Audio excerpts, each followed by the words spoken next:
Shalom semua, di sini saya Diva dari kelas 9A ingin mempresentasikan tentang bioteknologi. Bioteknologi adalah ilmu yang mempelajari pemanfaatan mikroorganisme untuk menghasilkan produk yang dapat membantu kesehariannya manusia. Untuk dapat digunakan untuk manusia sehari-hari.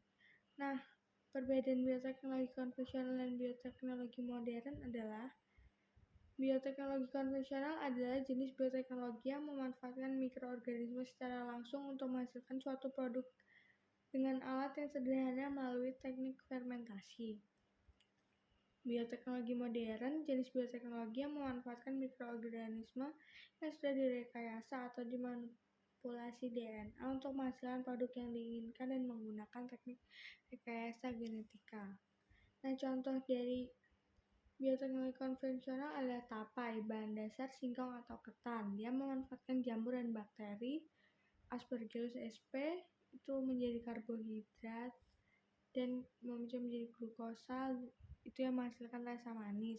Dan ada Saccharomyces cerevisiae, itu glukosanya difermentasi lalu mendapatkan alkohol yang menyebabkan respirasi anaerob.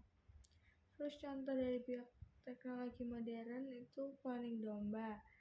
Itu pertama diambil beberapa sel tubuh domba A dan diambil sel telur domba B. Sel tubuh domba A diambil intinya dan sel telur domba B dikeluarkan inti selnya, sehingga sisa badan sel telurnya. Inti sel domba A disuntikkan ke dalam sel telur domba B, maka sel tersebut akan berkembang menjadi embrio dan diimplantasikan atau ditanam di rahim domba lainnya atau domba C. Kira-kira akan lahir domba yang mirip dan identik dengan domba A karena domba A sebagai pendonor inti sel. Nah, bioteknologi dibagi menjadi 3 cabang, itu ada bioteknologi pertanian, peternakan, dan kesehatan. Pertama, bidang peternakan, itu kultur jaringan yang bertujuan untuk memperbanyak jumlah tanaman. Tanaman yang ditabur biasanya bibit unggul yang dikultur dan memanfaatkan sifat totipotensi yang dimiliki oleh sel tumbuhan.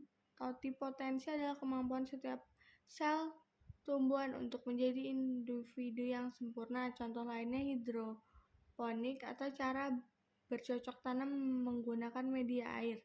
Sistem pertanian modern tanpa menggunakan lahan atau tanah, memperoleh zat hama melalui pipa air atau dengan cara disiram. Lalu ada bidang peternakan.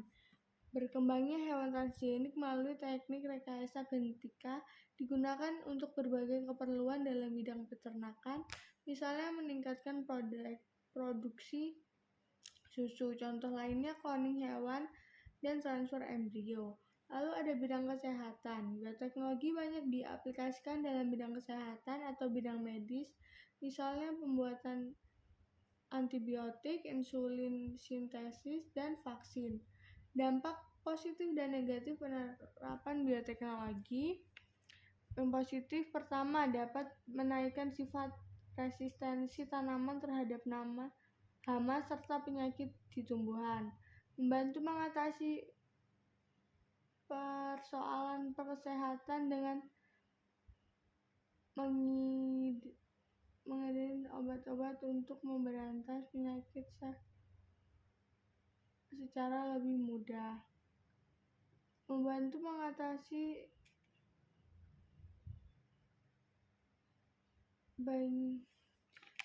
mengatasi kurangnya bahan makanan. Lalu dampak negatifnya keseimbangan alam dan alam terganggu karena adanya pelepasan organisme transgenik ke lingkungan. Lalu cloning tumbuhan atau binatang yang membentuk keturunan secara sama dengan mengurangi keanekaragaman organisme. Lalu produk transgenik dapat menyebabkan alergi pada manusia. Sekian, terima kasih presentasi saya.